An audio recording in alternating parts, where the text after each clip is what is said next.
বানৰ আক্ৰান্ত শিৱসাগৰ আৰু চৰাইদেউ স্বাস্থ্য বিভাগৰ তৰফৰ পৰা আমি ব্যৱস্থা কৰিছোঁ post flood health checkup camp. যোৱাকালি এটা কেম্প হৈ গ'ল মাহামৰা সমষ্টিত, আজি এটা কেম্প সোণাৰী সমষ্টিত হৈ আছে।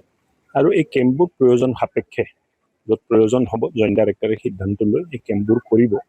যোৱাকালিও কেম্পত 2100 বেছি ৰোগী আহিছিলে। আজিও আমি ৰোগীৰ ফুটফলটো আশা কৰি আছোঁ।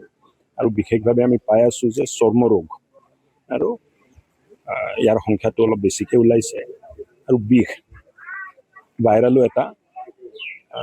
ভাইৰালৰ কথাও কোৱা হৈছে। চ' দেখা যাওক যদি কিবা বিশেষ পৰিস্থিতি তেনেকুৱা থাকে যে এই ৰোগৰ সংখ্যাটো বেছিকৈ বাঢ়িছে, তাৰ কাৰণে এটা স্পেচিয়েলাইজড টিম আমি পঞ্চায়ত ভিত্তিত পঠোৱাৰ কাৰণে ব্যৱস্থা কৰিম।